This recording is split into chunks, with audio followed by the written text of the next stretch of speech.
Good morning, students. I welcome you all to this mock test paper counseling session for paper 8 Indirect Tax Laws. I am Shefali Jain. I am faculty for Indirect Taxes at Board of Studies. The purpose of organizing this counseling session is to improve the performance of the students before the examination. So while appearing for the examination, we want to strengthen your performance, we want to improve your performance. The best way to utilize these sessions is that you should first of all go through the mock test papers which have been posted on the website or which have been conducted. Many of you would have taken these mock test papers which have been conducted in the branches, and the queries or the doubts which have arisen or the areas where you have not performed, you have performed, which are weak areas, those areas you have to strengthen. So in these sessions, the faculty will tell you the points which you need to keep in mind while appearing in the examination through these mock test papers, through the questions of these mock test papers. So we'll take some important questions or the points, the questions where students find it difficult to answer the questions or how to present your answer, how to improve your score in the examination. So after going through these sessions, you will definitely improve your score in the examination. So I would suggest that first of all, before appearing for these sessions, you first of all go through the mock test paper of the respective subject and then go for the session. The faculty will apprise you that how you can improve your performance in the examination, the tips for the examination, how you can present your exam papers, your questions well in the examination. So I will take you through the important questions or the significant points in various questions.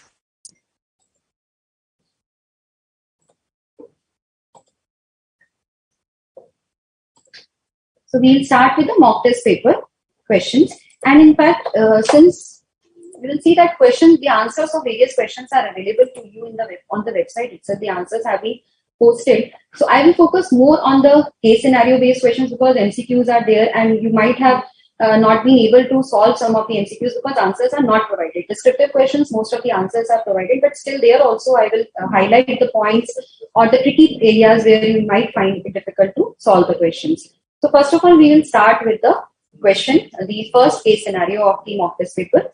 And I will not go through the entire case scenario because it will take time. I want to cover more number of questions so that you can understand the areas where you need to focus or the points which you need to keep in mind while solving these questions. Generally, the commonly committed errors by the students, that also I will focus on. And before starting this question, in fact, I would like to tell you that in the indirect tax paper, the questions have to be answered on the basis of the latest position of law. That means for May 2022 examination, the position of law which is applicable is 31st October 2021. So the CGST, SGST and IGST Act as well as the notifications and circulars which have been issued till 31st October 2021 are relevant for you. So for example, there is a change in position in any of the question before 31st October, then you have to answer it as per the position of law which is existing as on 31st October. We can take an example of e-invoicing. The limit for e-invoicing as on 31st October is 50 crores. Now after 31st October it has further changed, but you're not concerned with the change which has occurred after 31st October. You have to answer your question as per the position which is existing on 31st October. Before that also there was a change in the limit. Initially it was 500, then it was reduced to 100 crores, then it was further reduced to 50 crores. So the limit which is applicable for your examination is the limit which is existing on 31st October 2021 and that is 50 crores. This can happen in many other questions also where there is a change in position prior to the cutoff date. So you have to take the position which is applicable on the cutoff date and that is 31st October 2021. For May 2021 examination, 22 examination, this is the cutoff date. Now let us start with the first case scenario. I think because if I go through entire case scenario, then this will take time, but I will give you a brief of the scenario, and those of you who have already gone through the mock test paper, they will find it easy to solve it. Otherwise, who are doing it for the first time, they can note down the points which I am highlighting, and then they can later on solve the question on their own, and then they can match the answer. Okay. Now, first question, this is a case scenario where Chili Hot Private Limited is a company which is providing multi-dimensional services. One is cloud services. Then another one is providing consultancy Another service is the sponsorship services. It is providing multidimensional services. It has received certain services also, like it has received the services of directors. Directors are executive directors also, and the sitting fees have also been paid to the directors. Similarly, it has received the life insurance. It has availed the services of life insurance for its employees. So this is a overall scenario which is given to you. Now, on the basis of that, you have to answer the MCQs. Let us see the first question which is given in this scenario.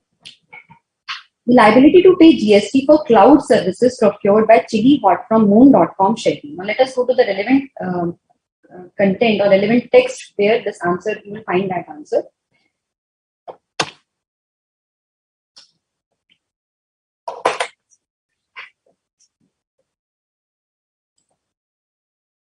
So this is the this is the area where you will find the answer, the point 1. Now it says that Chili Hot Private Limited has imported the cloud services from, in fact, initially I told you that it is providing cloud services. No, it has availed the cloud services. It has imported the cloud services from Moon.com. The amount or the price which was paid for the cloud services was 50 lakhs. There is an additional charge of equalization levy of 2%. Now, if you see section 15, now this will be guided by section 15. As per section 15, any kind of tax other than GST, that means CGST, SGST, IGST, any kind of tax which is levied, that will be included in the value of supply. So here the equalization levy of 2%, that will be of 50 lakhs, if we compute 2% will be 1 lakh. So that charge will also be included in the value of supply. Now we have to compute the tax which is paid, the liability of GST on cloud services. What will be the tax liability and who will be liable to pay that liability? That is what we have to answer. So if we see this point, we got to know that the services which have been imported for 50 lakhs, there is an additional equalization levy which will be included in the value of supply, which will make the value of supply as 50 lakhs plus 1 lakh, that is 51 lakhs. So on this value of supply, the rate which needs to be applied is of 18%, because it is an import of services. That means it is an interstate supply.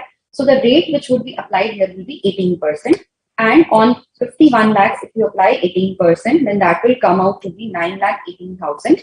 And who is liable to pay the tax? That means who is liable to deposit the tax with the government is the importer. Because you know that in case of the import of services, reverse charge provisions apply, and the Chili Hot is entitled to, or you can say is liable to pay the tax and the reverse charge.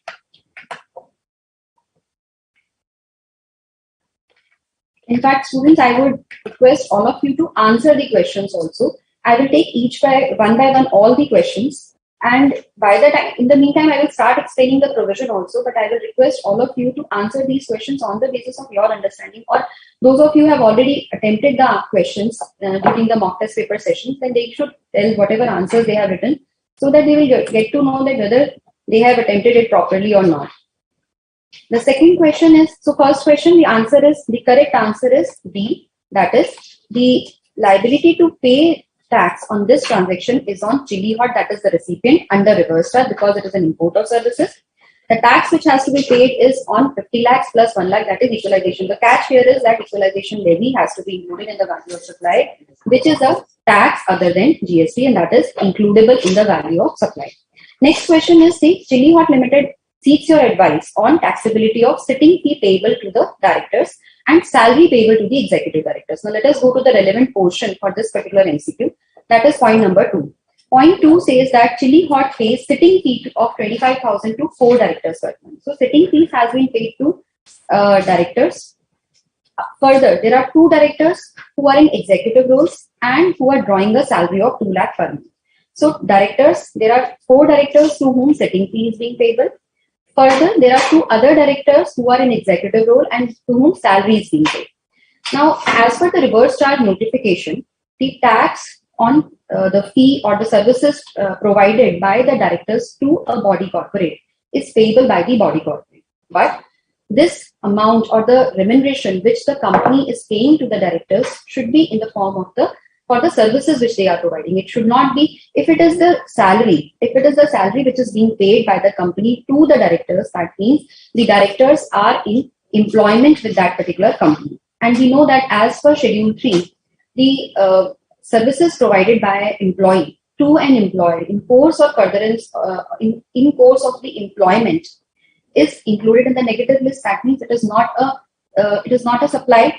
So services provided by employee to employer is not a supply. If directors are in employment with the company, directors are receiving salary from the company, that means the directors are, an applicable TDS is also being deducted from that particular salary. That means directors are employees of the company, and therefore whatever services the directors are providing to the company, that service will not come within service will not come within the purview of supply. So it is not a supply in the first place. So there is no question of paying tax either under reverse charge or under forward charge. So therefore, in this case, there are two types. There are two legs. First is the sitting fees payable to 4 directors. Second is the salary payable to 2 other directors. So whatever salary we are paying, that is not a supply. So no reverse charge will be attracted. Whereas the sitting fees which we are paying to the directors, on that the reverse charge provisions will apply. Whatever GST is applicable, on that GST will be paid by the chili hot. That means the recipient. Chili hot is receiving services from the directors, therefore it has to pay tax under reverse charge. Chili hot is the recipient in this case. So let us see what was the question. Chili hot seeks your advice on the taxability of sitting fee and salary payable to the directors. So the correct advice is that sitting fee paid to directors is liable under GST, liable to GST under reverse charge, and salary paid to executive directors shall not be liable to GST. Hope you have understood this point, that the directors, the sitting fee payable to the directors shall be paid under the reverse charge by the chili hot, that means the recipient, and the salary payable to the directors is not a supply at all, so no GST is payable at all. So reverse charge and forward charge question does not arise. Next question is what shall be the amount of input tax credit available to chili hot. For input tax credit, you know that you have to see the inward supplies which the company has received. First inward supply is, so here we have to first of all identify that what are the inward supplies which the company has received. So in any MCQ, where the input tax credit has to be computed, then you have to see whatever are the inward supplies. Then which inward supplies, the credit on which inward supplies is blocked or reverse charge forwarded, everything you have to see regarding the inward supplies. So first of all, we see what are the inward supplies which are received by this particular company. First is point 1, that is the import of cloud services. That is the first inward supply that is there. Second is the services of the directors. And the third one is the life insurance service for which it has received for the employees. Rest all are the services which have been provided. In fact, if you see point 6 also, it is a sponsorship services which is provided by the company. So if we talk about the input tax credit, we have to see the inward supplies, and inward supplies are there are 3 inward supplies. Now first inward supply, that is liable to tax, we have already in question 1, we have computed the tax payable on the same. That is 9,18,000 was the tax which was payable. On second, and that will be available as credit because the IGST paid on import of services is eligible as input tax. In the definition of input tax itself, the IGST paid on import is eligible, and therefore ITC of the same will be available. Second is, and it is in course of furtherance of business also. He has received these services in course of furtherance of business. So all the conditions are satisfied, so credit of the same will be available. Then the second one is the sitting fees paid to the directors. Now this is also available as credit because it is in course of furtherance of business. Third one is the life insurance. Now life insurance, the credit of life insurance service will not be available because it is blocked under section 17(5). So credit of the same will not be available. So you can compute the credit accordingly, but I will just tell you the point because we are already short of time. We had a short session of 1 hour, 1.5 hours. So I will take you only through the important points, and you can note down these points, and afterwards you can try solving the questions based on these points. So here the ITC will comprise of the import as well as of the director's fees. Computing these 2 amounts and taking these 2 amounts into consideration, you can compute the total ITC available with the chili hot. Then the next question is the value of outward supplies.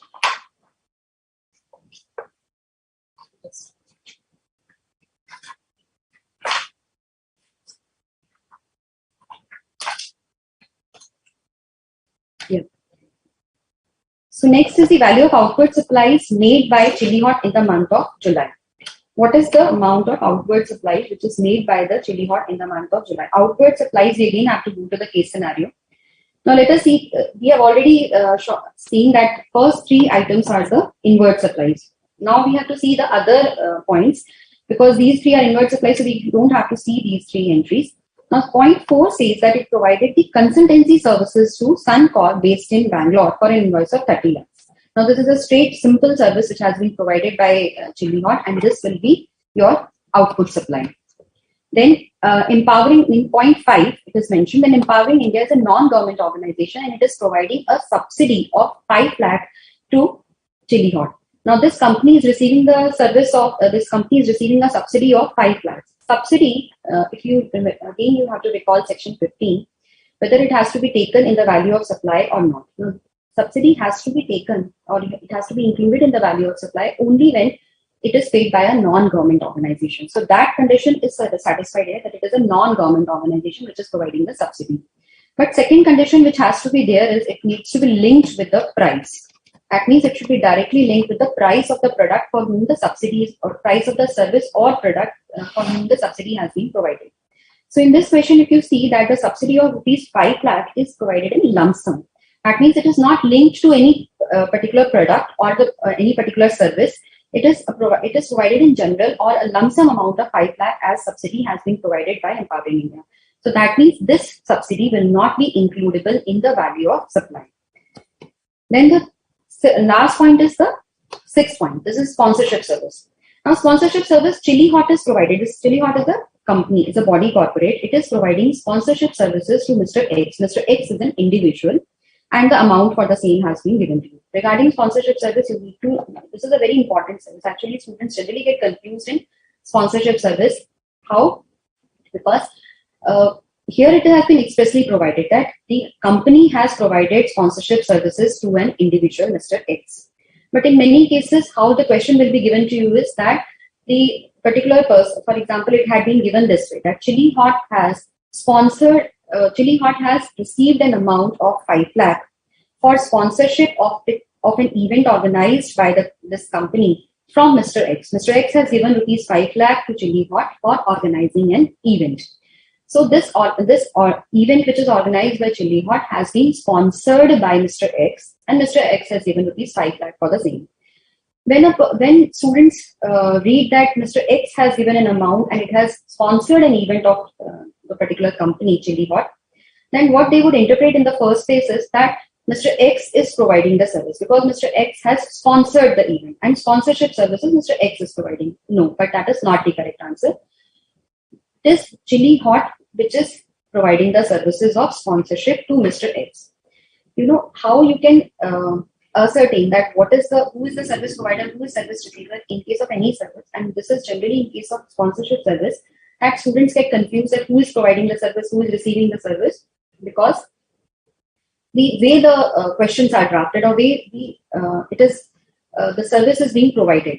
The event is sponsored by the recipient. Actually, the person who is providing the sponsorship fee, he is actually receiving the service, because one who is providing the consideration, who is giving the consideration, he is definitely would be the recipient. Recipient always provides the service. Recipient always provides the consideration, and in turn he receives the services. So in case of sponsorship, if I say Mr. X has sponsored the event of Chili Hot company, that means Mr. X has given the consideration, and in turn it has received the services of sponsorship from the company Chili Hot.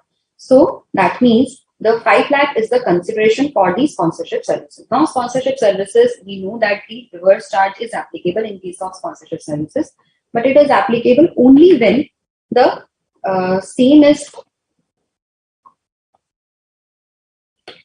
it is applicable only when it is received by a body corporate or a partnership firm, which is not so in our case. In our case, it has been received by an individual. Mr. X is an individual, it is not a body corporate, it is not a partnership firm. So in this case, reverse charge provisions will not apply, and Chili Hot has to pay the tax on the same. Okay, so otherwise what would have happened if reverse charge provisions are applicable in this case, and it will not be included in the tax liability of Chili Hot, and it will be paid by Mr. X. Now in this question, what we have to compute is the value of the outward supplies. So in outward supplies, whatever outward services which Chili Hot has made is, first is the amount of these 30 lakhs. This subsidy will not be included, as we have already discussed. The subsidy will not be included in the value. So one is 30 lakhs amount in outward supplies plus this sponsorship services event, that is rupees 5 lakh. So the outward supplies will come as 35 lakhs. Now one of the student has asked Sumit that life insurance service ITC is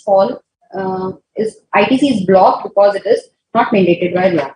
Sumit, you are right, because here it is mentioned, maybe I had not highlighted that point. It is mentioned that in point 3, Chili Hot paid the life insurance of its employees in compliance with its internal policy. Okay. So it is not mandated by law. Had it been mandated or had it been provided by any law that life insurance has to be provided by the company to its employees, then in that case, this life insurance premium which the company has paid would have been allowed as ITC. So in this case, it was blocked particularly because it was due to the internal policy of the company.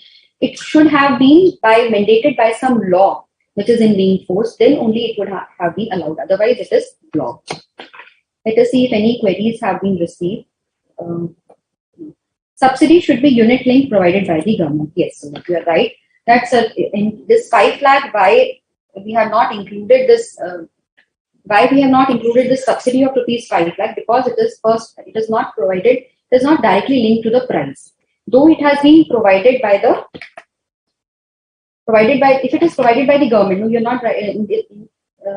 You are actually half correct, you can say, because it should have been provided by a non-government organization, and then it will be included. It will be allowed if it is provided by the government.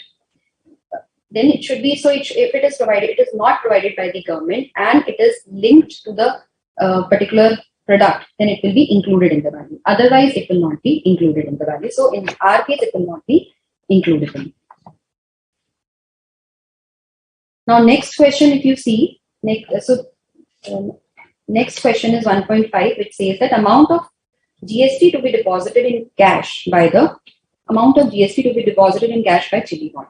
That means what are its outward supplies, then less the input tax credit which is available to its GST payable on outward supplies, less ITC will be the net GST which has to be deposited in cash. That is true. So here, if you see that the outward supplies, we have already seen that there are 3 outward, the value of outward supplies is 35 lakhs. Okay. On this 35 lakhs, we will compute the tax at the rate of 18%, which is the applicable rate of tax provided here.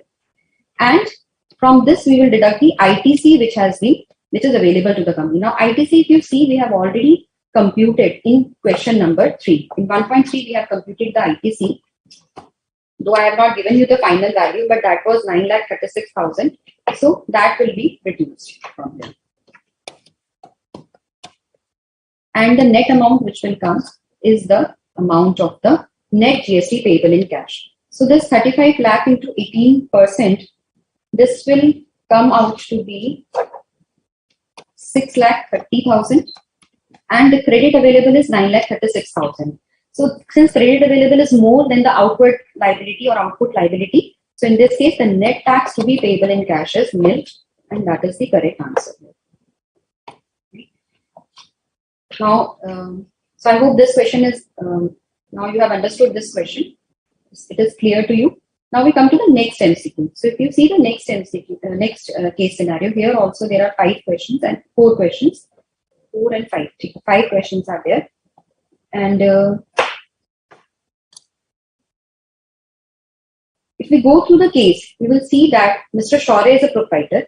And I will just give you a brief of the case scenario because reading the case scenario will take all the time.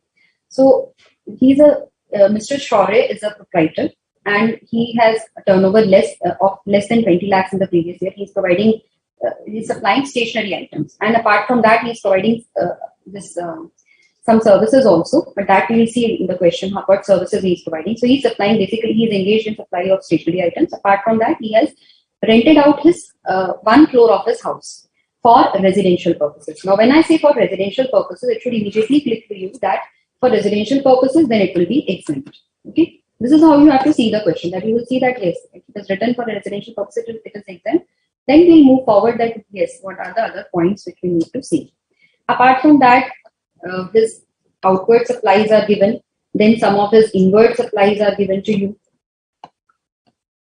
And yes, these are the inward supplies which are given to, which have been received by Mr. Shore. And apart from then, one more transaction is given, that he has gone to Maharashtra or Mumbai and he has stayed in a hotel. Now, we will see that what will be the tax treatment of all these items. The first question which is asked, which is given in this is the value of outward supplies which shall be subject to GST. The value of outward supply which shall be subject to GST. So in this question, first of all, you will identify that what are the outward supplies. First outward supply, that was a service of renting service. We have already seen that this is exempt. Okay, so this will not include in value of taxable outward supplies, because it is already mentioned that the outward supplies which shall be subject to GST. So this will not be subject to GST. GST is not payable on the renting of renting of property, immovable property for residential purposes. But the other outward supplies, that is the sale of office stationery items, it is an intrastate supply to registered person. Sale of office stationery items to unregistered person. So either you are making supply to a registered person or unregistered person, this will be included in your outward supplies. And rest of the items are not the outward supplies. If you see, rest of the items are the inward supplies. So the answer to this question will be, and one important point here is that what supplies we will take. We will take the supplies which have taken place after his voluntary registration. Now, his turnover in the preceding year was 14 lakh. In this year also, his turnover had not exceeded the threshold limit of 20 lakhs. Okay.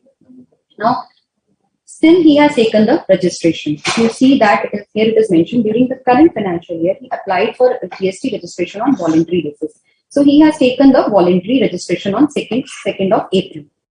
And the registration was granted on 9th of April. In case of voluntary registration, the day from which you get the registration certificate, that is the date from which you have to start paying the tax.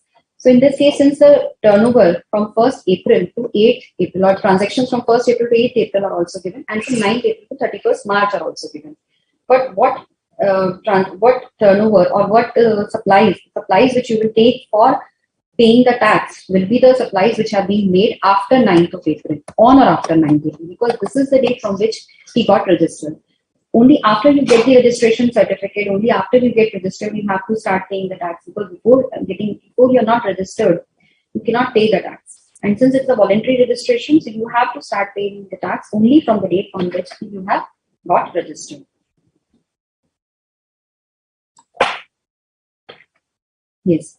So in this case, what will be the outward supply? It will be 84 lakhs plus 14 lakhs, and that will come out to be 98 lakhs. Yes. So this is the outward supply, value of outward supply, which is subject to GST. Residential, the renting of immovable property for residential purposes, that is exempt, that has been excluded. So this is the correct answer. Let me see any query.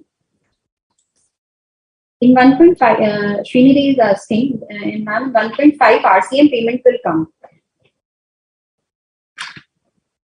RCM payment, yes, you're right, Srinidhi. Answer will be 9,36,000, because in cash, yes, that is an important point. In fact, you have to remember that this is the net tax liability. Net tax liability came out to be nil. In fact, I missed the point that since it is asking for tax payable in cash, so this is the net output tax liability. We had computed it here that output liability was 6,30,000. Input tax credit was 9,36,000. So if I say the output liability, what he in cash which he has to pay, output liability, that is nil. That is, to that extent it is right. But this inward supplies of 9,36,000, because these two items of ITC, they are the items which have to be paid in the reverse charge. This was 9,18,000 and this was around, I think, 18,000. Yes, this is 18,000, this is 9,18,000. Both of them are payable under reverse charge, and whatever tax we have to pay in the reverse charge, that has to be paid in cash only. That cannot be set off from the ITC, that is payable in cash. So this amount, these two amounts, the total of these two amounts is 9,36,000, which is payable in cash. So if I ask you net liability or net GST payable in cash, so what it will come out to be 9,36,000. So Srinidhi, right, you have pointed out that the amount to be deposited in cash, because net GST liability is nil, but in spite of this nil liability, you have to pay 9,36,000 in cash. It is the inward liability which has to be paid under reverse charge. Okay. Now, next question, if you see. So, in second case scenario, first question is clear to you that what is the outward supply? You will take the outward supply only from the date the person has got registered, and exempt supplies you have to exclude. In second question, it is given to you that which of the following statements is true. In fact, you can easily see this question on your own, but I will just tell you that the correct answer is answer D. That is, Mr. Shaurya is entitled to take ITC of the inputs held on 8th April. That means the date preceding the date on which he has been taken registration. In case of voluntary registration, the person who has taken the voluntary registration, he can take the credit of the inputs held in stock on the date preceding the date of voluntary registration. He has got the voluntary registration on 9th of April. So the date preceding the said date, that is 8th April, the stock which is held by him on that particular date, ITC on the same can be taken by the person who has taken the voluntary registration. Now the next question which is being asked here is that the value of supply on which Shaurya is liable to pay tax under reverse charge. Again, we have to go to this particular table where all the transactions are given to you. We have already seen first two are the outward supplies, next comes the inward supplies. So let us see which all our inward supplies are liable to tax under reverse charge mechanism. Legal services paid to the aggregate. We have already seen that Mr. Shaurya's last year's turnover was 14 lakhs. That was below the threshold limit for obtaining the registration. He is a supplier of goods as well as services. So his threshold limit is 20 lakhs. He has his turnover in the preceding year was below that, that is 14 lakhs. So you know that in legal services, if the legal services are received by a business entity, Mr. Shaurya is a business entity because he is carrying on the business for the purpose of profit. He is carrying on business of commerce. So he is a business entity, and any services provided, legal services provided to a business entity whose turnover in the preceding year was below the threshold limit, then that particular legal service is exempt. You have to see the exemption notification 12/2017 for the same. But this particular entry, that is this particular service which has been received by Mr. Shaurya, legal services paid to legal fee paid to advocate. That means legal services received from advocate are exempt. So no reverse charge liability will arise here because it is exempt in the first place. So tax liability will not arise, or the question of paying it under reverse charge or forward charge does not arise. Second is purchase of stationery items from registered person. This will be eligible for input tax credit. Purchase of furniture from unregistered person. This will be now let us see this purchase of stationery items. Purchase of stationery items is an inward supply, but the tax will be payable under forward charge. So we are computing the tax which has to be paid under reverse charge. So again, this will not be included. First one is exempt. That will legal services. That will also not be included. Purchase of furniture from unregistered dealer. Again, tax will not be paid on this. And there is no reverse charge provision for the unregistered person. If you are purchasing anything from unregistered person, only some specified recipients have to be there and specified services have to be there. Then only in that case, the reverse charge provisions will apply. So here the reverse charge provisions will not apply. Lease rent of stationery store paid to Kolkata Municipal Corporation. Now this entry we have to see. This is a service renting of immovable property service received from government. That means the municipal corporation, local authority. So we have received a renting of immovable property service from the municipal corporation or from the local authority, and the service has been received by a registered person. Mr. Shaurya is a registered person now. He has obtained the registration. So this 18 lakhs, this will be liable to reverse charge mechanism. Okay. Then next is, so first entry we have got for reverse charge mechanism. Sorry, not this one.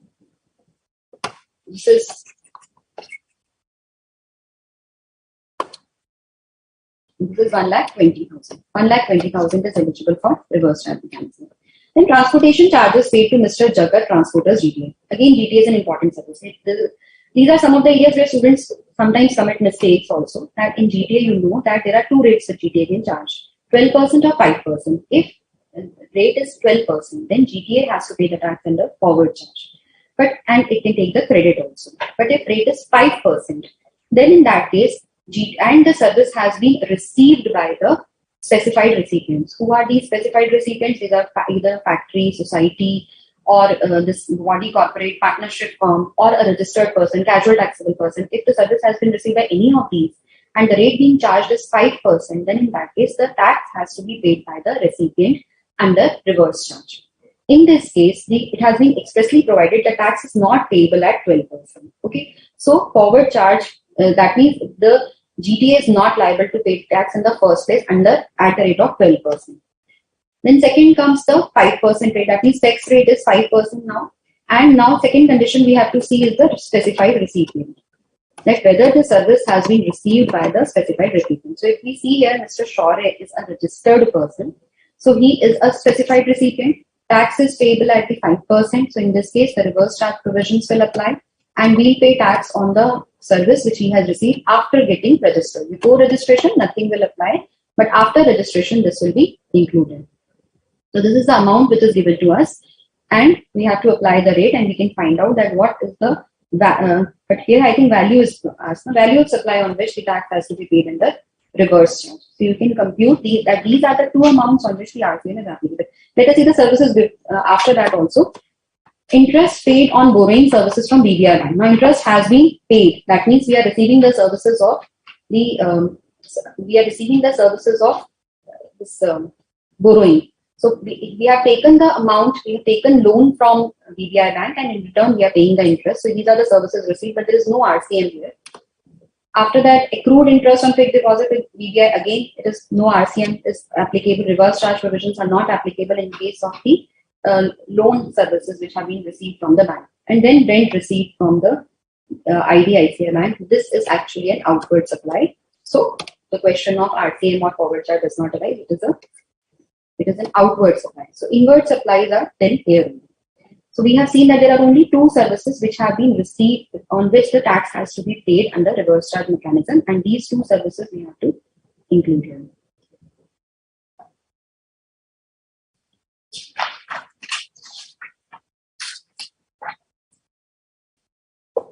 The correct answer here will be, let's see, this will be 1.5 plus 1.7, 2.7 lakhs or 2,70,000. 2.4 is a other way of asking the same question. Here we have asked that which inward supplies are not subject to reverse charge mechanism. So out of all the entries which are provided in the question, 4 entries have been taken, 4 inward supplies have been taken, and you have to answer. Just now we have discussed what are the services which are taxable in the reverse charge mechanism. So you can easily do that question also. Another important point in 2.5, question number 2.5. Now this is an important point. You should pay attention to this because many a time students are not aware about this particular provision. For this, we have to see the information provided below the table. This particular point we have to see. See, what does it say? Mr. Shaurya went to Mumbai for a business meeting. And let us see where Mr. Shaurya is registered. Mr. Shaurya is registered in Kolkata. So Mr. Shaurya, who is registered in Kolkata, and he has gone to Mumbai, and he has stayed in the hotel Blue Pines for a week. Total charge rupees 1 lakh taxable value for the stay, and the hotel would have charged the tax. Now, which tax hotel would have charged from Mr. Shaurya? Because in case of the hotel accommodation services, the tax which would have been charged here is CGST plus SGST. That means it is an intrastate supply. The place of supply in this case is the Mumbai. Because this is where the immovable property, that means the hotel is located. Hotel is located in Mumbai. This is the place of supply. Supplier is located in Mumbai. That is the hotel Blue Pines. The place of supply as well as supplier is in Mumbai. The nature of this transaction is an intrastate supply, and tax would be charged with the CGST and SGST. So, and if you see otherwise, this hotel accommodation service, it is received in course of furtherance of business. So as per section 16, if we see, we would find that yes, the credit should be available, or ITC of the same should be available to Mr. Shaurya because he has received this service in course of furtherance of business. and he has paid tax on the same, everything is in order. So he should have received the ITC on the same. That is what the question is, that whether the input tax credit is available, and if it is available, then what would be the amount. But in this case, if you see that the CGST and SGST which Mumbai hotel would have charged would have been of Maharashtra. Okay, that you would agree that since it is a Maharashtrian hotel, it is a hotel which is located in Maharashtra. So the CGST as well as SGST, CGST also, it would have been charged for the state of Maharashtra. Okay, CGST is not, though it is a central tax, but it is different for each state. So for Maharashtra, CGST and SGST of CGST of Maharashtra and SGST of Maharashtra is charged in this transaction. And Mr. Shaurya is located or registered in Kolkata. So since he is located in Kolkata, a different state, he would not be able to take credit of the CGST and SGST of Maharashtra. A person who is registered in Kolkata cannot take ITC, cannot take credit of the CGST of Maharashtra as well as IGST of Maharashtra. Sumit has asked, I'm side by side seeing the queries also. If you have any queries, students, please ask those queries from the mock test paper so that you can get them clarified at this forum. Sumit has asked that the registration certificate is granted within 30 days. So 2nd April should be the date of registration. But Sumit, in case of voluntary registration, the date of grant of registration is the date from which you will consider the registration is, that is the effective date of registration. Had it been a case where the person has exceeded the threshold limit, then we would have taken. If the person had exceeded the threshold limit on 2nd April, suppose he had exceeded the threshold limit on 2nd April, then we would have considered him to be registered from 2nd April, but this is a case of voluntary registration. So in case of voluntary registration, the date of grant of registration certificate is the effective date of registration. Okay, so hope that is clear to you now. Now we'll rush through the next remaining questions because we have to take other things also in this. Third question. So with this we come to end of both the case scenarios of the mock test paper. And the third question. Third question is a simple straight application of the provisions of the tax invoice. You can easily answer that. Question 4 also requires the provisions of exemption from GST needs to be applied in this question. Very quickly we'll go through this question. You see, it is asking, state which of the following statements is incorrect. So again, we have to focus at what the question is asking. You have to specifically see the requirement of the question. Sometimes we misinterpret the requirement, or we hurriedly we read out the question and we consider, suppose we read it as in which is the correct. Suppose you start seeing it this way, so your question can get wrong. In this case, though all the 4 options are incorrect, so you can easily find out that yes, you are right or wrong. But sometimes you get the answer wrong by misreading the question or reading the question in a hurry and then you interpreted it wrongly. First option says that the services provided by any artist in folk, classical art forms of music, dance, theatre as a brand ambassador, where the consideration charged is not more than 50,000 is exempt. Now, whether this statement is correct or not. So that is true that the performance in classical form of dance, art, music is exempt if the consideration charged is not more than 1,50,000. This is exempt. But if it is not provided by a brand ambassador, in this case, it is provided by a brand ambassador. These services are provided by a brand ambassador, so exemption is not available, and this statement is wrong. Because this exemption is not available for a brand ambassador. You need to keep this point in mind, because this is how the exemption entries have to be gone through. Whenever you are reading any exemption entry, you have to read each and every word clearly. What are the exclusions from that particular exemption entry? That you have to keep in mind. Different definitions. Sometimes the exclusion comes from the definition itself for that particular entry. For example, healthcare services. If you see the healthcare services, you should know that what is all included in the healthcare services and what is excluded. For example, the plastic surgery. If you are doing it for beautification purpose, that is excluded from healthcare services. But if you are doing it for rectifying any of your abnormality, that is included.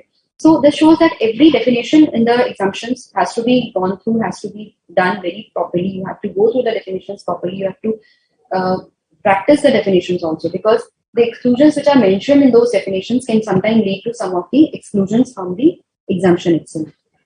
So let us see the second entry. Services of life insurance business and the life micro insurance product as approved by IRDA having minimum cover of 2 lakh. Now, is exempt. Now this exemption entry says that the life micro insurance product, actually my life micro insurance product should have a maximum coverage, not minimum coverage. It should have been, because it is the micro insurance product. So the maximum coverage should be 2 lakhs. The coverage should have been up to 2 lakhs, and here we are saying more than 2 lakhs. So this is again wrong. It should not have been minimum, it should have been the maximum. The maximum amount is 2 lakh in case of life micro insurance product. Third entry is services by an acquiring bank to any person in relation to settlement of an amount up to 2,500 in a single transaction, transacted through credit, debit card and others. It is exempt. Now, this settlement of amount for a single transaction is allowed in this exemption entry only up to rupees 2,000. So again, this becomes wrong. This statement is again wrong because settlement is allowed only up to rupees 2,000 and we are talking about 2,500. In fourth entry, it is given services provided to a GTA by way of transport in a goods carriage of goods where gross amount charged for transportation of goods on a consignment transacted in a single carriage is 2,250. Though it should have been in a single carriage, the transportation of amount which is transacted, it is allowed only up to 1,500.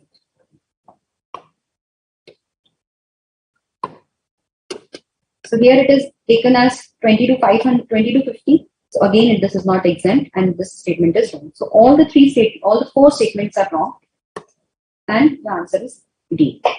Question 5 is a registration based question. It is asking that if a person has died and the other person has taken over his legal heir has taken over his business, so whether he can continue with the same registration or not. No, in that case, since GST registration is PAN based and PAN number has changed, so he has to take a fresh registration and he can transfer the credit by filing form GST ITC 02. You can go through the question and then you will understand it properly.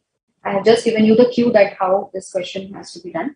In question number 6, the conditions for availing the benefit of notification 45 by 2017 are the conditions which have to be satisfied. Now, all the 3 conditions which are given are correct and the answer would be A. In 7th, it is given that duty drawback. Duty drawback has to be computed at the time of on the goods which have been imported. Now, in this question, if you see that the goods which are used after importing them and then they are re-exported, then in that case you have to see the period. And with the more the period is, the lesser the duty drawback you will get. But the maximum period is of 18 months. Now, in case you have used the products more than 18 months, then no duty drawback will be allowed to you. So in this case, the duty drawback amount, which is you have to see the provisions of section 74 in this case along with the relevant notification, and then you can find out the amount of the duty drawback. For the purpose of rule 7, determine the unit price in greatest aggregate quantity. Greatest aggregate quantity, how do you compute it? You see that what is the quantity which is being sold at a particular price and the maximum quantity, the price at which the maximum quantity is being sold. That price you will take as the unit price of the greatest aggregate quantity. In this case, if you see the 500 units the goods have to be sold to unrelated buyers. The 500 units are being sold at the price of 95 and 400 units are being sold at rupees 100. So those 100 rupees is more, the price is higher here, but we have to see the quantity. The greatest quantity or the highest quantity which is being sold, that is 500 units. So the price which we will take is 95 rupees. In case of the other questions, now we come to the descriptive questions. The descriptive questions, the answers have been provided to you. And you can see the descriptive, you can go through the answers so that I will not go into much of the details. I will go through only the points which you need to keep in mind. In case of any ITC question, the general points which the students commit mistakes is, first is that in case whenever you have to compute the net GST payable, ITC is involved in that particular question. You have to see your outward supplies. If in your outward supplies you have some of the outward supplies are liable to reverse charge. Outward supplies tax is payable in the reverse, and that means you are not going to pay tax, your recipient is going to pay tax. Then those supplies will qualify as exempt supplies. Sometimes students forget to include them in exempt supplies, or they fail to identify that yes, this is also an exempt supply, and they fail to apply the reversal provisions. Moreover, the export of goods. Suppose exports are there, exports of goods or services, they are zero rated supplies and they are included in taxable supplies. So if you are exporting something, if your outward supplies include exports, then that will be included in the taxable supplies itself. That will not be included in the exempt supplies. Then exempt supply you have to compute accurately to find out that what are your exempt supplies, what is your taxable supplies, and if any exempt outward supply is there, then you have to remember that you need to reverse the input tax credit proportionately.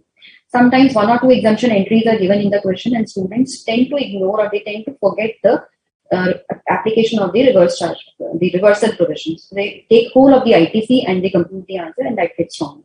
So you have to see that whether any exemption entries there. Generally, in case of the net GST computation questions, you will find that the exemption entry is there. And once even if a single service is exempt, which you are providing in that service or that particular goods are exempt, then you have to reverse the proportionate ITC which you are taking. So remember this. Then if your outward supply is that it is payable, tax is payable on that and the reverse charge mechanism, you have to remember that you have to reverse the credit. So these are the points you need to keep in mind, that yes, in that case you have to invoke the reversal provisions, which generally students tend to ignore.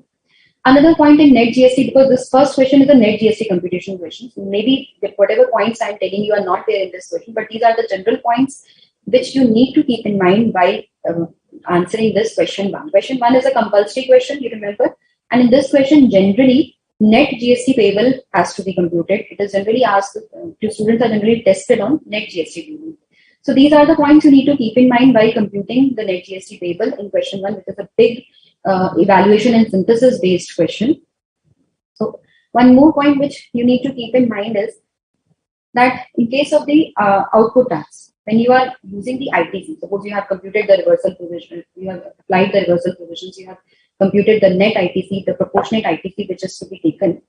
In that ITC, some reverse charge services are there. Reverse charge inward services. That means the inward services on which you had paid the tax on reverse charge basis. So in that case, you can take the credit of those reverse charge services, inward services. You can utilize that credit for payment of the output liability. But those inward supplies on which tax has to be paid under reverse charge, that tax has to be paid in cash separately. Okay. So remember, suppose some legal services are there. Tax has to be paid under reverse charge. So that amount of tax, suppose 500 is the amount of inward supply of legal services. Tax has to be paid in reverse charge. So that 500 you will take you will take credit of that 500. But at the time of payment, when you will determine the amount which has to be paid in cash, that 500 amount has to be again added to the output tax liability in cash. So you can take the credit as well as you have to pay that amount in cash, because input tax credit, that is your input tax. That RCM is your input tax. Okay. So that has to be that cannot be paid using your ITC. That has to be paid in cash. But credit of that particular inward service you can take. Hope you have understood this point, because generally students tend to commit mistake in this point also. That is what I have told.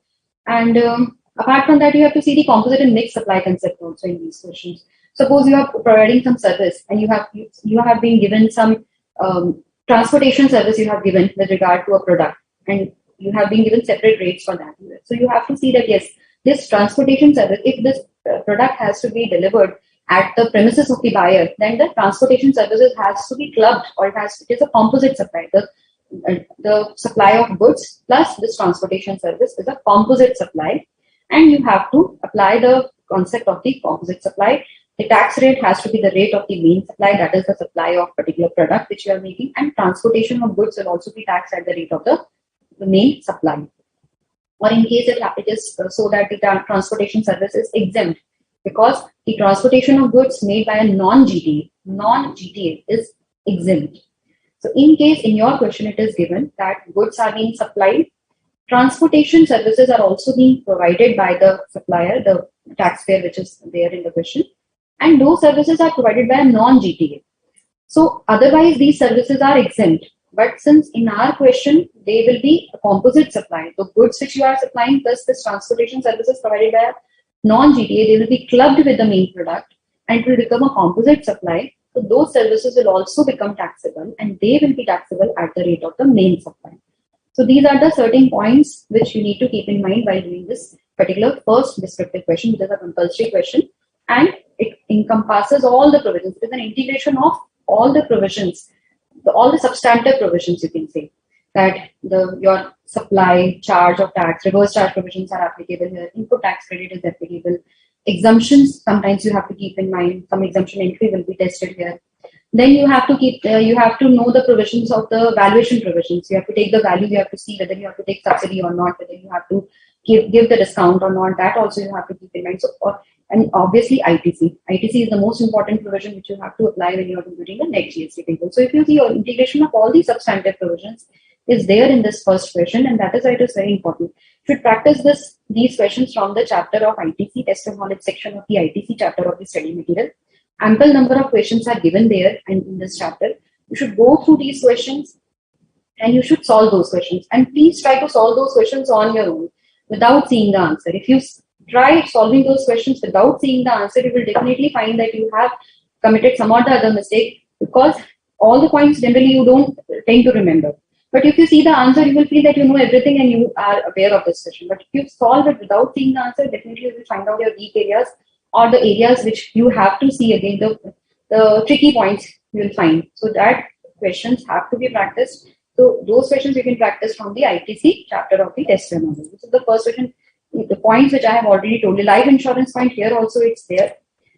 Now, in the earlier case scenario, we had seen that the life insurance premium was disallowed because it was through an internal policy it was being provided. But in this question, if you see, the life insurance premium for the specified employees have been taken by the company to fulfill a statutory obligation. Now, since it has been taken, this life insurance policy has been taken to fulfill the statutory obligation. It is under a statutory obligation that this life insurance has been taken for the employees.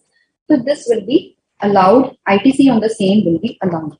That means it will not be blocked under this, not blocked under section 17(5). Okay.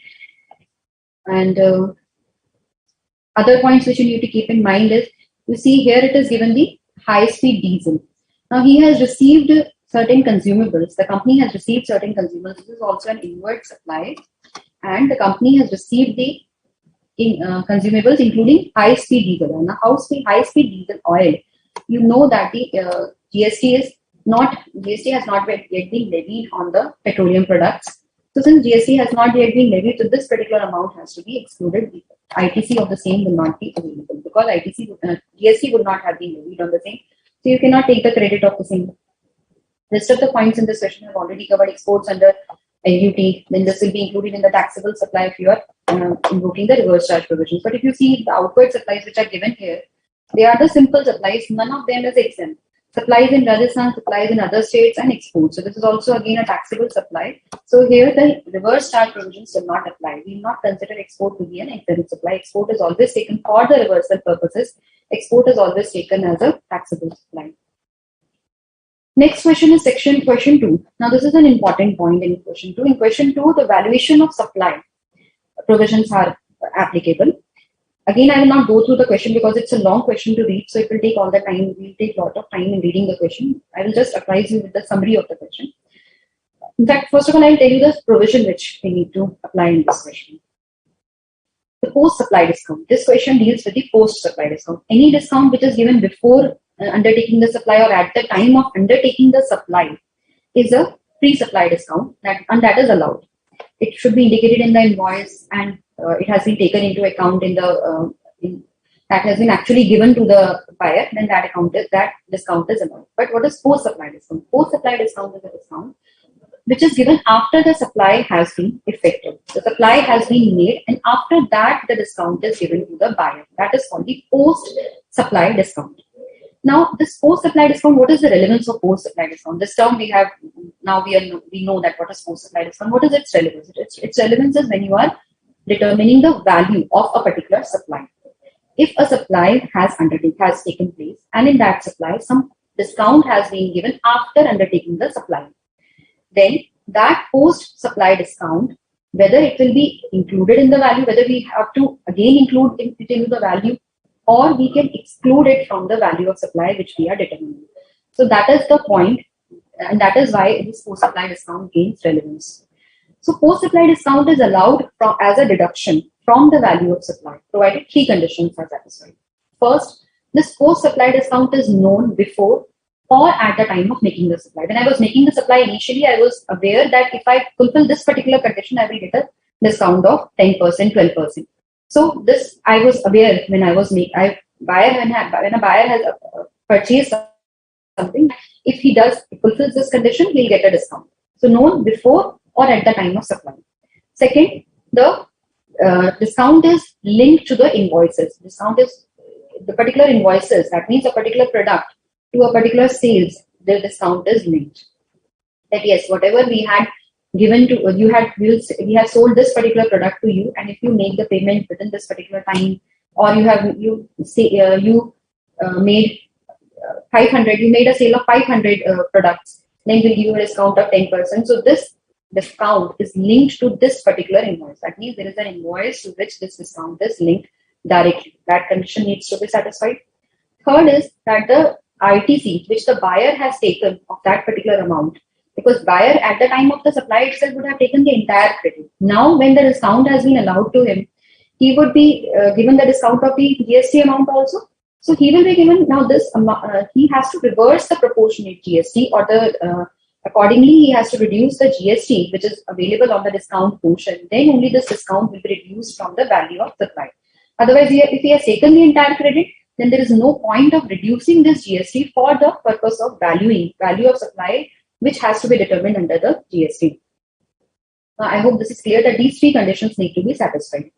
Now, if in this question, if you see that now this is also a similar question where the post-supply discount has been provided, and the BEL, that is the company, the sales head of BEL, he has formulated a sales promotion scheme, and he has offered a discount of 10% on television supplied to distributors if distributors sell 500 television in a quarter. So this is known at the time of supply. The discount is known at the time of supply. That is the first case. Second, second condition, we have to see that whether it is linked to the invoices. So it is linked to the invoices because this will be allowed. This discount is allowed at what rate, that we have to see. Yes.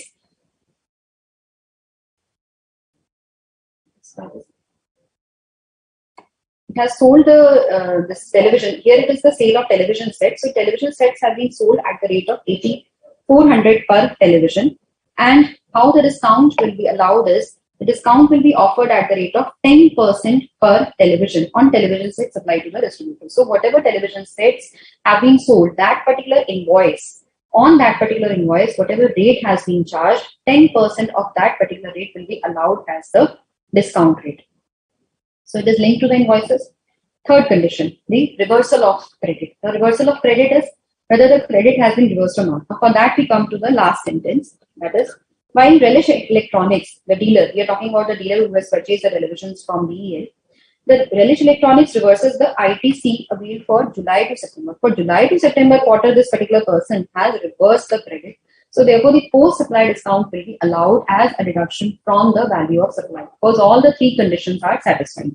Whereas in case of the quarter April to June, this has not been reversed. Since the input tax credit has not been reversed, though other two conditions are satisfied, input tax credit has not been reversed. So this will not be available as deduction from the value of supply. So when we will be computing the value for April to June, we will not be reducing the credit.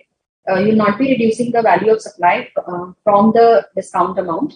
But in case of July to September, the discount amount will be allowed as deduction. Deduction of discount amount will be allowed. So this is the condition which you need to know.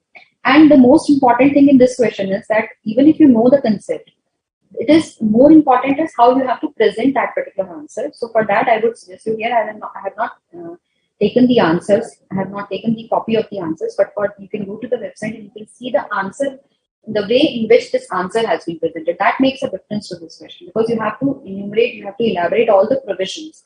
Sometimes you know the answer, but you don't know how to support your answer with the proper reasoning. In first question also, if you see this first elaborative, descriptive question, here also, you have to keep in mind that how you have to present your answer. You know each and every item, how you have to treat it. You also know that how you have to give effect to the reversal provisions, how you have to invoke the reversal provisions, but you don't know how to present it. Plus, all the numerical questions, all the computational questions, you have to support them with proper reasoning. You cannot write vague reasoning. Sometimes students for valuation provisions, students write section 15. For every evaluation provision, they write section 15. So that does not suffice. That does not give any reasoning. That does not make any sense if you simply write section 15 subsection 2. Section 15 subsection 2 is the reason. No. You have to tell that yes, this is an incidental expense. You have to tell that yes, this is a subsidy, and subsidy for subsidy is allowed only when it is linked to the invoices, and in this case, it is not so linked. So if proper reasoning, proper explanation has to be there. You have to apply that particular provision in your question, and you have to support the question with the proper reasoning. Reasoning should be specific to your question, and it should not be a general reasoning. Okay, so this is question 1 and 2 are over. Now let us see if queries are there.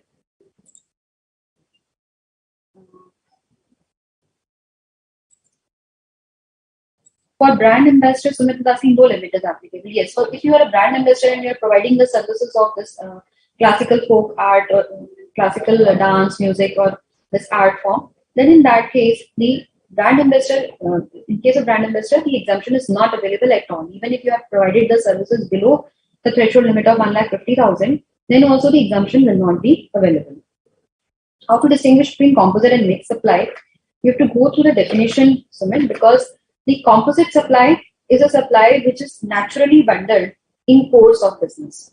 Generally, in the business practices, these when two supplies are made hand in hand, or two supplies are made, they're naturally bundled. For example, if you can say that something is given free with a product, you can take an example of the laptop bag with laptop. It is the general practice of the industry that the laptop bag is given free with the laptop.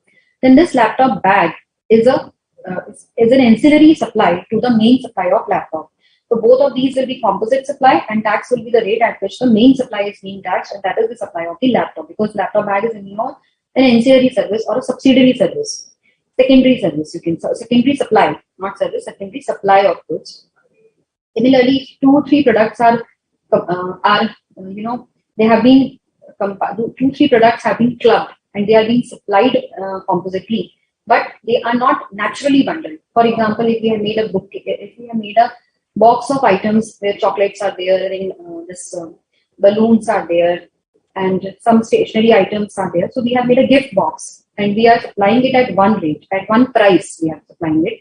For 1,000 rupees, we have made this box and we are supplying it. Now, these items are not naturally bundled. In a general trade practice, we do not supply them together. It is only for a particular purpose, for some gift purpose. We have made it for a particular person. We have made these gift boxes. Or even if we are selling it loose, that means we are selling these boxes in our shop. We have made it a box of all these unrelated items, which are not otherwise supplied in the business. Naturally, they are not clubbed with each other, and in that case, they will be considered as a mixed supply. But the condition is that there should be a single price which is being charged for these supplies. So these supplies which are not naturally bundled, but a single price is being charged and they are being supplied together, will comprise of mixed supply.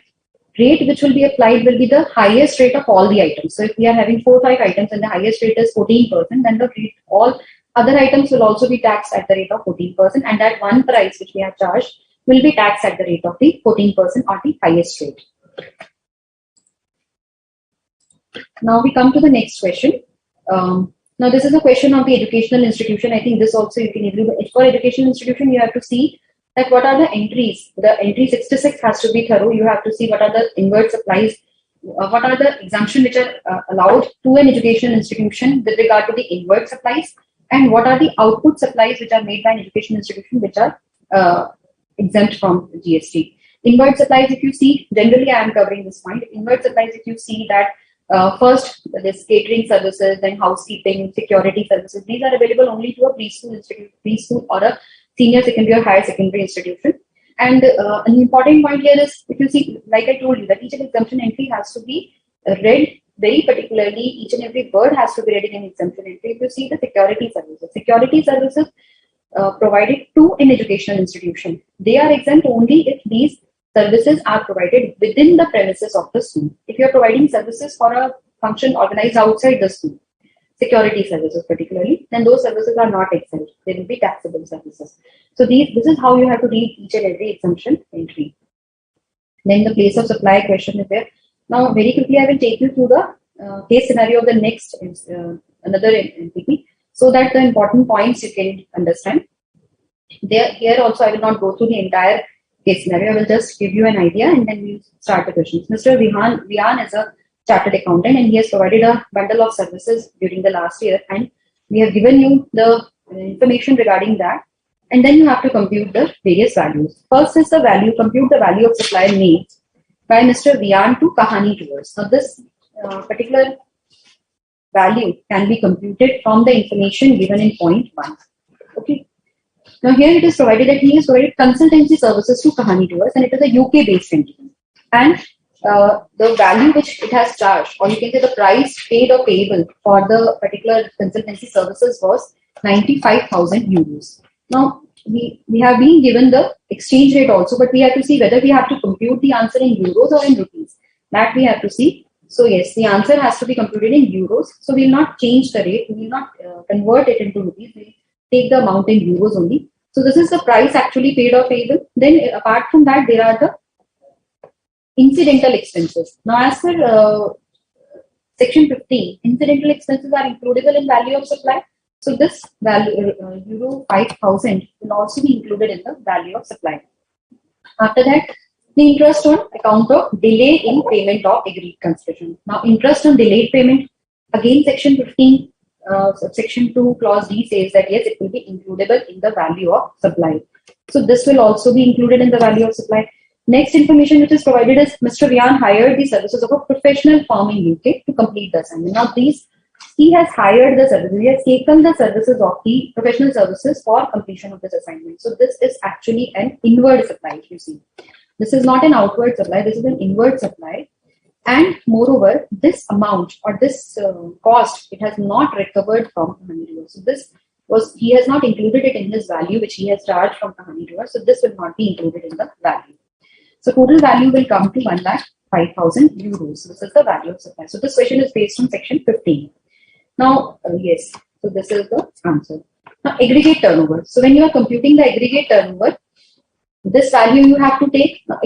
Now, what are the points which we have to consider or you have to take into mind while computing the aggregate turnover are the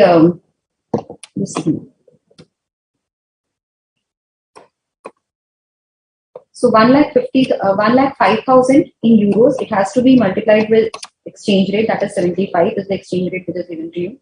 So this is the first value which has to be taken in the aggregate turnover because it is a taxable supply. Second is in point 2, if you see, his taxable earnings during the year are also provided for the other services provided. That is 85 lakhs. So this will be the second amount you will take in aggregate turnover. Third is he has provided some return filing services free of charge to the Indian residents who are economically poor. Now, here you have to see it is a free of charge service. You know that for a service or a supply to be considered as supply under GST, consideration plus in course of furtherance of business, these are the two conditions which are required. It is in course of furtherance of business because it is a return filing service which Mr. Vihan is providing. But consideration is not there. Now, when consideration is not there, we know that we have to go to Schedule 1. In Schedule 1, if you see that this particular service cannot get covered because Mr. Vihan and these Indian residents who are economically weaker, they are not related. Had they been related persons, then without consideration also it would have been amount to supply. But in this case, there is no point of open market value. It is not relevant because these services do not amount to supply in the first place. And the reason for same is that these two persons, Mr. Vihan and the persons from whom he has filed the return, they are not related. These two persons are not related. Therefore, it's not a supply. So this will not be included in aggregate turnover. These two amounts we have already seen that yes, they will be included. Third is the financial services Mr. Vihan which he has provided to his real brother Mr. Kish, and who is earning handsomely. Now this point you should keep borne in mind because I will explain you its relevance, that Mr. Kish is working in an IT company, he is earning handsomely, and the amount which he has charged from Mr. Kish, he has provided services to Mr. Kish, the amount which he has charged from him is the invoice value is 75,000, but actually he has offered the discount of 90% and he has charged only 7,500 from him. This is the amount which he has received from him. Now let us elaborate this particular point. What is the relevance of this point? When two persons, this is a point where students generally commit mistake. Two persons are considered to be related if they are members of the same family. This is one of the clause of explanation to section 15 which provides you the definition of related person. If two persons are related, then the first point is their valuation changes. And if consideration is not charged, then it becomes a supply. Then also it becomes a supply by virtue of Schedule 1. So this is the relevance of two persons being related. That in first place, if consideration is not charged, then and two persons are related, then it becomes supply. But in this case, consideration is being charged. It's not a free of charge case. It's not a case where the service has been provided free of charge. So this Schedule 1 does not get attracted, but still valuation has to be seen. That whether the valuation will be as per the price actually paid or table or transaction value has to be taken. If it is not a related person, but if it is a related person, then valuation has to be done according to Rule 28 of the CGST rules. So because of this particular point here in this case, the related person concept again becomes important.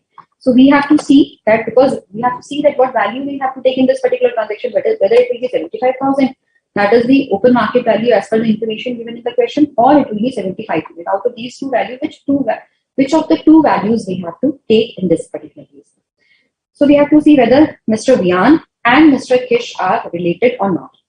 As per the definition of, as I told, related person, that if two persons are members of the same family, they are related to each other. Now, as per the definition of family under section 2, subsection 49, one of the important clauses that except spouse, parents, and children. So, except spouse, parents, and children, if other members of the family, that is brothers, sisters, grandparents, if they are also considered as family, all these are part of your family.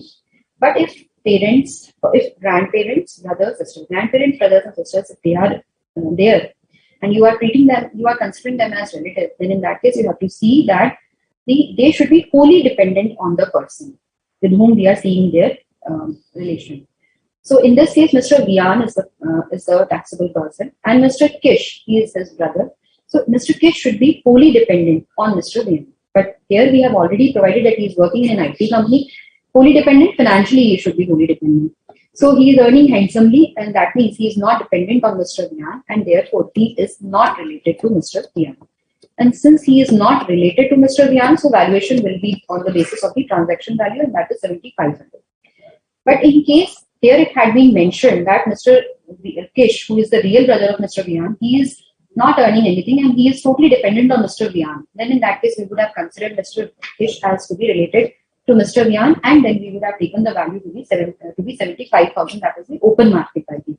But in this case, since it is not a relative, therefore the value which will be taken will be 7,500. So considering all these values, you can compute the aggregate turnover. Then we come to the next question. Here is the value. 1.3. Question number 1.3 actually, it takes into consideration the point which I was just telling you, that the value of supply made by Mr. Kish to Mr. Vian to Mr. Kish.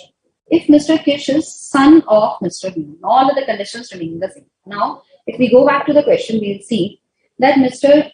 Vian has provided financial services. Now, instead of brother, now we'll read here as son. He has provided to his son, who is working in an IT company and earning handsomely. Now, he is independent. His son is also independent.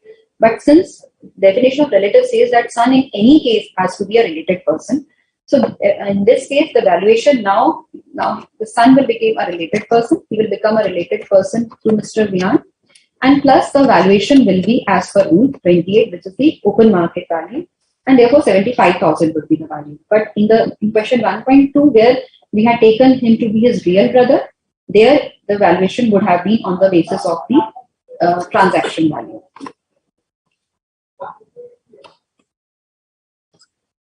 Then in 1.4, GST training provided by Mr. Vian. Now it is a separate entry which has been provided in point 4. Thakkar Electricals Limited, registered under GST, approached Mr. Vian to impart GST training to its accounts and finance personnel. Mr. Vian imparted this training in Sukhram Hotel at Siliguri, West Bengal. So Mr. Vian, he is registered in the state of Telangana. Okay, and he has been approached by Thakkar Electricals to deliver the training to its employees. Now, as per section 12(5) of IGST Act, we know that for determining the place of supply, we have to determine the place of supply. In this case, for determining place of supply, you have to apply the IGST Act provision. And section 12 is the case where both recipient and supplier are located in India. So here both supplier and recipient are located in India. This Thakkar Electricals is in Guwahati and Mr. Vian is in Telangana. He is registered in Telangana. Both of them are in India. So we'll apply rule section 12, and out of in section 12, the provisions relating to training and performance appraisal services. The basic provision is that in case where the training and performance appraisal services are provided to a registered person, then in that case the place of supply will be the place where this person is located. That means the recipient is located, where the person who is receiving the service is located. Now, though the services are being provided in a hotel in West Bengal, so 3 places are involved here. One is Guwahati, one is Telangana, and one is West Bengal. Supplier's location is irrelevant. Recipient's location is Guwahati, Assam, and the services have actually taken place in West Bengal. So as per the provision, the place of supply will be the place where the recipient is located, in case the recipient is a registered person. Now here, recipient is a registered person, that has been provided. Goods services are provided by Mr. Vian to Thakkar Electricals, which is registered in Guwahati. So the place of supply will be the location where the recipient, that is Thakkar Electricals, is registered, and that is Guwahati. Okay. So answer will be yes. In next question, this case scenario is over. In next scenario, what is the concept which you have to apply? Again, the composite and mixed supply. Composite and mixed supply, you have to, because again this scenario is very conceptual in nature. You have to be conceptually very clear to determine the answers. And the main concept which are applied is whether a particular activity or transaction is a supply or not, whether it is a composite supply or it is a mixed supply, what rate has to be applied. Then again, the relative concept is also applicable here, but since we have discussed already, so that question we leave, because you are already aware that what is a related person and how the definition of family governs that related person concept, that you can easily apply here. So we will first of all see the question has 3 supplies. One supply has been made to Lovely Gift Shop, and that has been made at a price of 60,000. And you see that this package has chocolates, fruits, and toys. So this is, as I already told you, that since these are not related, these supplies are nowhere related to each other. They are not naturally clubbed anytime. So these are mixed supply. Okay, and the rate has been given to you, price has been given to you at which price these have been charged, at which price these have been supplied to the recipient. Second is 500 packages of a chocolate and food given as free gift to Delhi customers. Now, if you see, the Mr. Yogi and Delhi customers are nowhere related, and something has been provided free of charge, free of cost, without consideration from Mr. Yogi to his Delhi customers, or to his customers anyhow.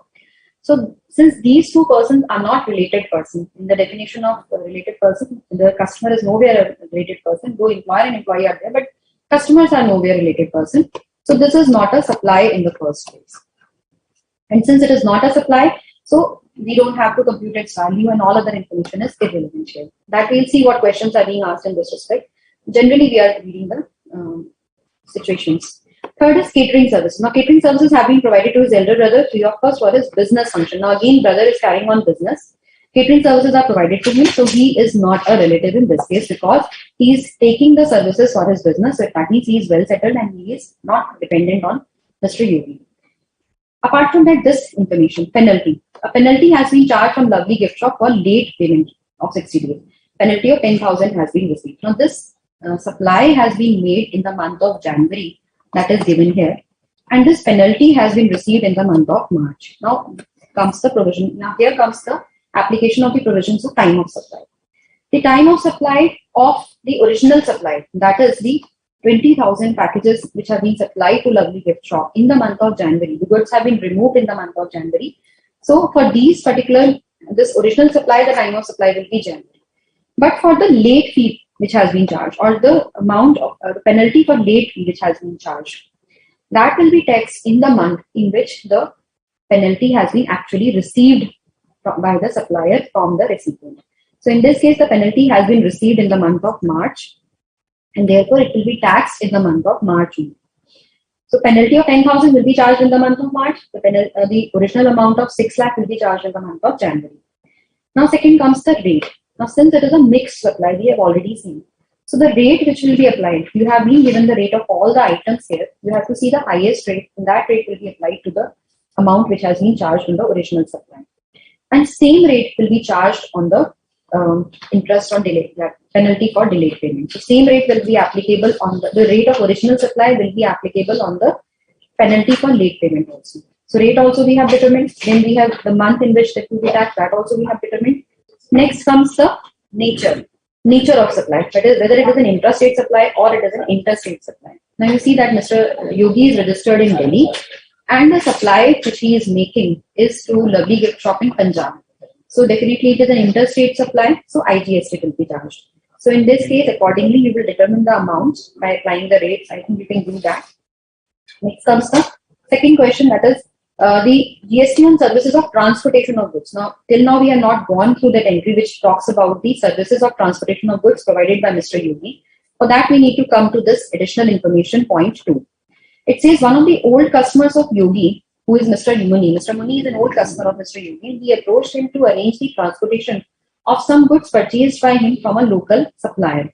Mr. Yogi arranged the transportation of said goods for Mr. Muni through a goods transport operator. Now, again, that exemption entry comes into play. That Mr. Yogi has arranged transportation services for Mr. Muni, and that services have been arranged through a goods transport operator. Goods transport operator, when we say, that means it's not a goods transport agency, it's not a GTA. And it is not issuing a consignment note also. So if it is a GTA, it should not issue a consignment note. If it is not a GTA, it does not issue a consignment note. If it issues a consignment note, that is a condition for being a GTA. GTA has to necessarily issue a consignment note. Here, the consignment note is not being issued. Services of transportation of goods are supplied by goods transport operator. And then the goods transport operator is exempt from GST.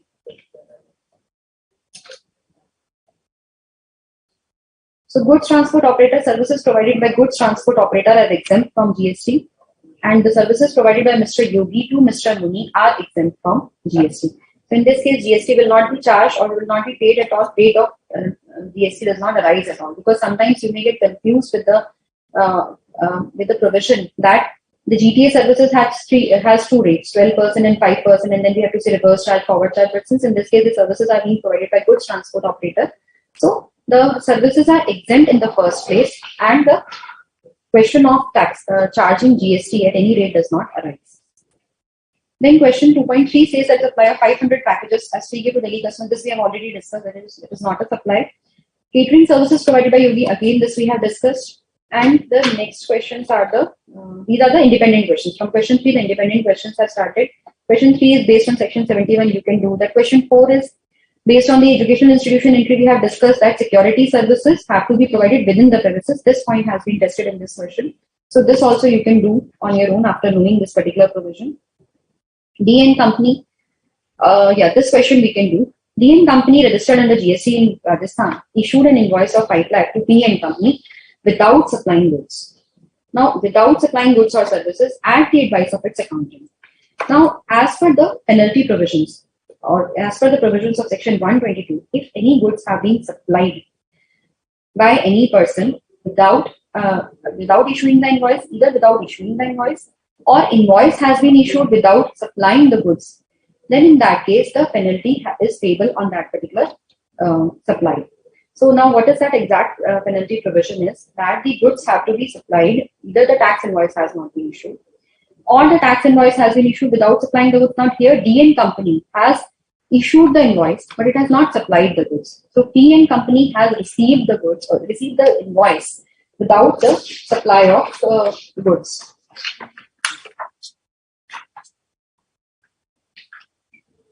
Okay, so first is D&N Company has made a default that it has supplied the goods without, it has supplied the invoice or it has given the invoice without making a corresponding supply. Second thing is it has the P&N Company. P&N Company has taken the ITC on said invoice and utilized it in the same manner. So P&N Company has not actually received the goods; it has only received the invoice. And you know that you can take the ITC only when you have actually received the goods. You have received the invoice and you have received the goods at the time when you actually received the goods in your factory or in your premises. then only you can take the credit. In this case, no goods have been actually received by PN company. So therefore, and then also it has taken the credit. So this is the default made by PN company. Third default, which has been, so penalty is leviable on both these parties, PN company and DN company. I will tell you the amount, but first of all, let us see who is the defaulter. So these two persons are making a default under section 122. That is, DN company is issuing an invoice without actually supplying the goods. PN company is utilizing the credit without actually receiving the goods.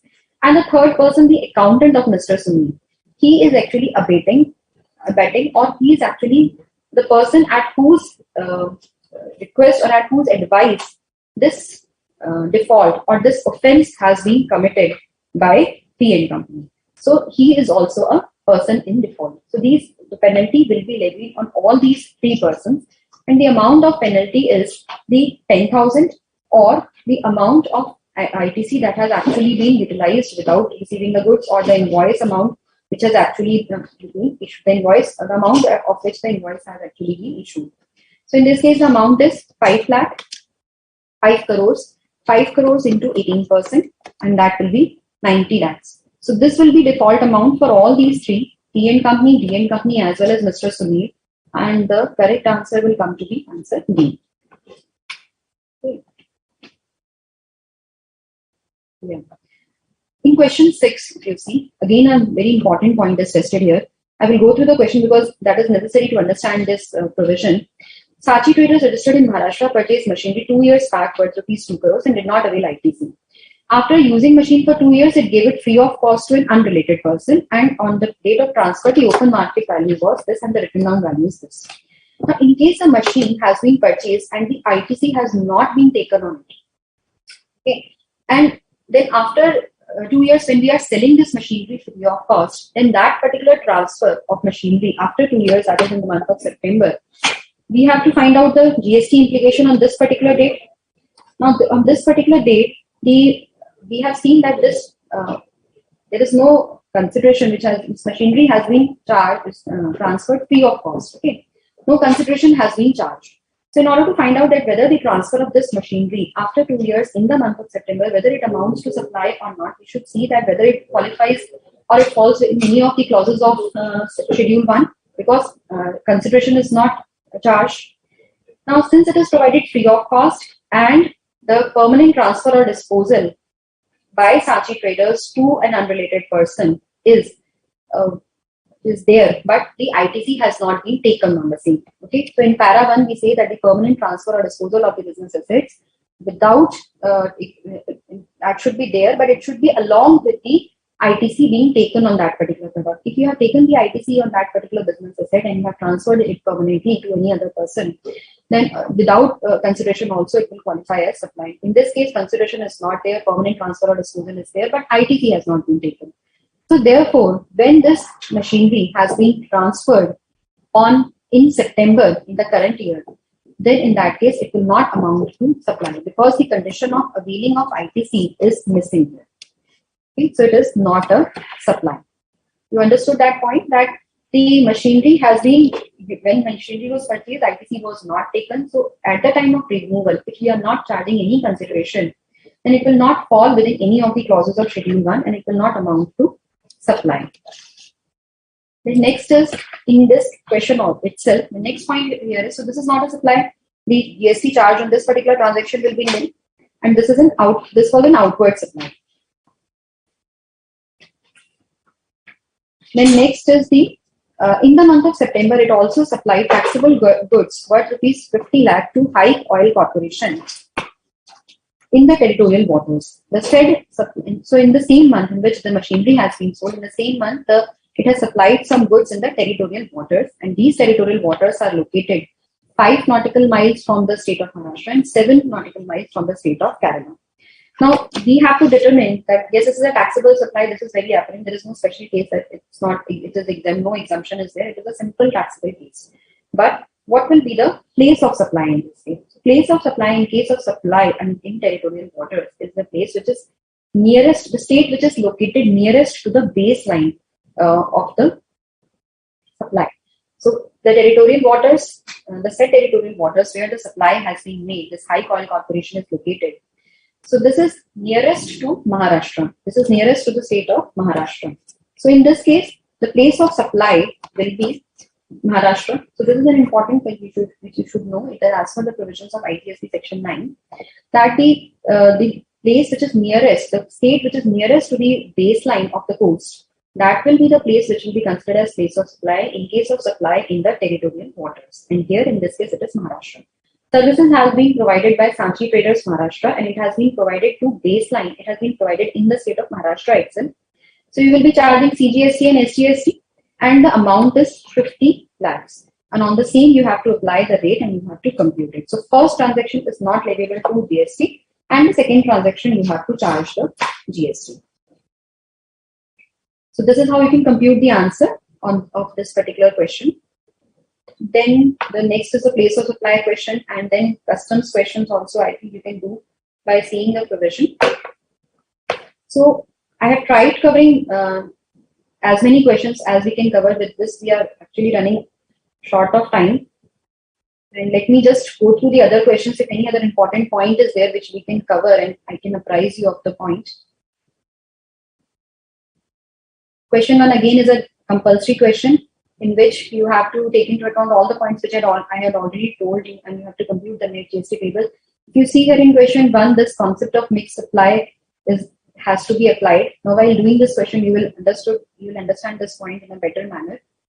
Question 2 is a question based on the pure agent concept. Now, this is as per Rule 33 of the CGST rules, that whatever charges a supplier incurs on behalf of the recipient in the capacity of an agent, and it takes those expenses from the supplier or from the recipient, from the buyer, only to pay those expenses on behalf of the such buyer. For example, if you see that these agency charges are the basic consideration which has been charged in this case by the supplier from the recipient. But the other expenses, the unloading expenses, the customs duty, then the charges for transportation of the machine, these charges it is taking just because it has undertaken this agency services. So these expenses have to be incurred by, for example, taking the other examples of such pure agent services. For example, if we have undertaken to incorporate a company, and we have to, while getting the company incorporated, we have to pay the ROC filing charges. Then those ROC filing charges are incurred in the nature of the pure agent, and those will not be included in the value. As per Rule 13, whatever charges a supplier is incurring in the capacity of a pure agent, that means those expenses have to be incurred just because he has undertaken to supply that service, and those services, those amounts are actual amounts. There is no profit element. There is nothing over the expenses have been added. No profit element has been added to those particular expenses. So those expenses are incurred in the nature of the pure agent, and they will be excluded from the value of supply. This is a benefit which has been given as per Rule 33. So if you see in this question, the agency charges are the actual consideration for the particular service which has been provided. Apart from that, the expenses till port charges, all these expenses are incurred in the nature of the this pure agent only, and they will be excluded from the value of the supply. So this is the basic concept. Now in this question also, I would again recommend that you should see that how the question has been represented. You can easily understand the concept, but when you came to writing the concept, then you tend to make some mistakes. You don't write it that elaborately. You have to support your answer with proper reasoning and elaborate explanation. Since this question carries 9 marks, so you should elaborate your provision in a proper manner. All the provisions should be written. You just cannot add or subtract the items and you feel that you will get the marks. Wherever such computations are required, they should be properly supported with the adequate reasoning. And in this question, if you see the items from the expenses from 2 to 7, they will be excluded while computing the value of supply. Hotel expenses anyhow has to be added because they are not incurred in the nature of pure agent. Similarly, traveling expenses, telephone expenses, these are not added. Then if this question at the end says that if this consideration, this total amounts, I think to 13 lakhs. So it says that if this 13 lakhs amount, instead of giving this bifurcation, if the supplier had charged this amount as a lump sum consideration, that means the supplier would have told the recipient that this is the actual consideration, that the consideration for this particular service which I am providing will be 13 lakhs, and it doesn't make the recipient aware that yes, this is the bifurcation, these are the expenses I have incurred in the nature of pure agent. Then how this rule will apply. In that case, Rule 33 will not be applicable because the lump sum consideration is there, and this entire 13 lakhs will be the value of supply. These expenses will not be excluded from the value of supply in that case. Then the export duty computation question is there. You have to see the answer for that. I think other questions you can easily do. In case you have any doubts, then you can write us through mail also for asking any doubts. And let us see the queries of the students, if any of the queries have been left. I think none of the queries have now been unanswered. So these are the, with this we come to the end of this session. Before winding up the session, I would like to tell you 3-4 general points which you have to keep in mind while appearing in the examination. One of which is that suppose in any of the questions you find that there is some information which you need to assume. For example, if suppose the question of time of supply of a transportation of goods is provided to you, and it is not provided whether that particular transporter is a GTA or not, then it is indispensable for you to first of all assume whether that particular transporter is a GTA or not, because that will change the treatment. If that GTA, and then rate has to be assumed. If rate is given to you, or suppose GTA is given to you but rate is not given to you, and you have to determine the time of supply, then you should know that whether the rate charge is 5% or 12%, or in any of the questions, if you find that the GTA is provided to you but rate is not provided to you. So then the assumption is required that whether that GTA is charging 12% or 5%, accordingly reverse charge or forward charge will apply. There could be other cases, for example, the receipts are given to you and you are not aware that whether these receipts are inclusive of tax or exclusive of tax. So then you have to take an assumption and you have to solve the question. So in those questions, it is very important that you write that assumption explicitly in the answer, that yes, your answer is based on this particular assumption. So don't write your answer without stating the assumption. Wherever you find that there is a confusion and both the assumptions stand on equal footing, then you should write the assumption on the basis of which you are answering your question, and then you will get the full marks. So it is expected from the students that they should write the assumption. Otherwise, it will be considered as a guesswork also, that you have not exactly appreciated the provision and you are just answering on your own understanding. It's important to write the assumption in that case. Then explanatory notes, I already told you that all the computational problems should be duly supported by the explanatory notes. While revising during the examination, you can take help of the latest recapitulate charts and notes, which the summaries which we have provided at the end of the chapters, that you can take help of, it will help you in revising the concept. And during the examination, when this you have to manage your time properly. You have to, when you get this 15 minutes reading time, that 15 minutes reading time you should efficiently utilize. You should first of all, because in taxation paper it is not possible for you to read out all the questions. So what you should do is you should give a glance to all the questions and you should see that what are the question, which is the question which you, because MCQs you have to do, that is compulsory, you don't go through that. First question is compulsory, then that also you need not see, because you know that question you have to do. But out of the remaining 5 descriptive questions, you have to attempt any 4 questions. So you should have a glance at those questions and try to find out that which is the question which is least known to you. That means there will be subparts which will be least known to you, or you feel that this is the question you will not be able to answer properly. So least known question or the worst known question to you. So you have to exclude that question from the choice, and that you can do it within those 15 minutes reading time itself. That because when you get the paper, you have to start attempting the paper. So this work you should do, or this planning you should do in the reading time itself. Secondly, you have to see that which is the question which is best known to you. First question you have excluded from the choice. Best question is the question you have to start the paper with. So first question which you attempt in your paper should be the best known question to you, because it creates a good impression on the examiner. And you should start your paper with your best answer. You should write it properly. You should adequately support it with the explanatory notes if it is a computational question. If it is a non-computational question, then you should properly elaborate the legal provisions. It is not necessary that you should learn the legal provisions verbatim. No, you can write it in your own language. Only thing is that the meaning or the interpretation should come out correctly. The way you are writing the answer should be proper. You can write it in your own words. So that should be your second answer, and then you should start proceeding with the other answers. Always allocate some time for each of the questions. And if you're exceeding that time, you find that you're exceeding that time too much, then leave that question there itself. Leave some space for that. In fact, I would say not some space. You should leave adequate space for that particular question, and then you should start with the next question. So you can anytime come back to that question, and then you can answer it when you get the time in the last.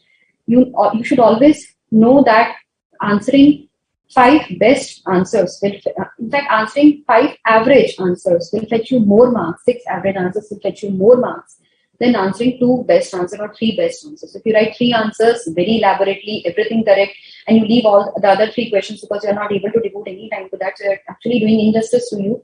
You will not be able to fetch more marks in that case. And try not leaving any of the questions. You are a final student. You should apply logically. You should apply logical reasoning to each of the questions, and you should try to attempt each and every question. Try to attempt all the questions in the paper. Don't leave any of the questions.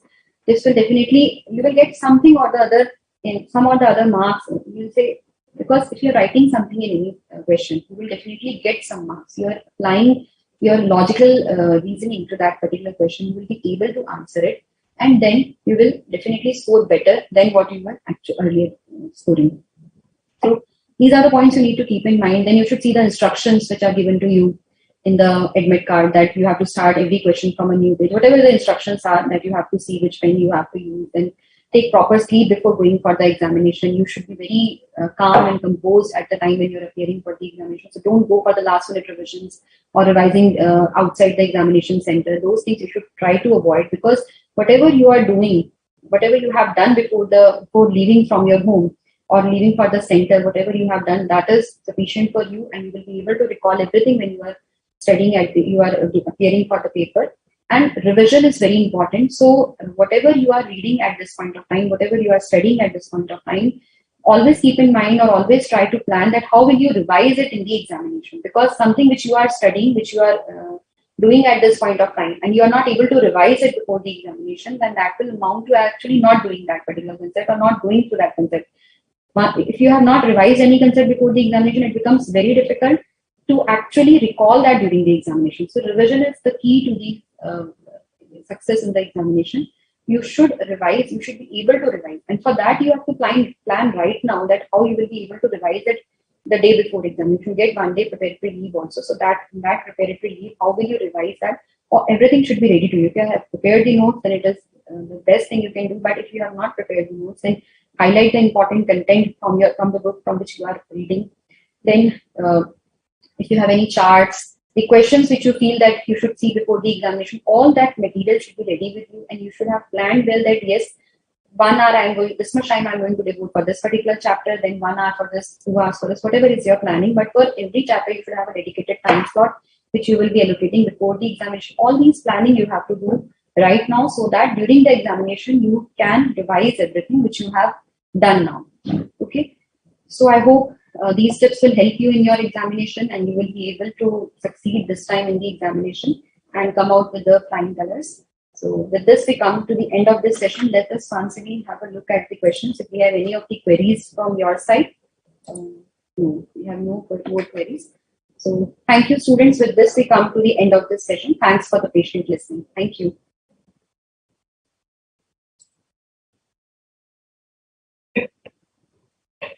Yes.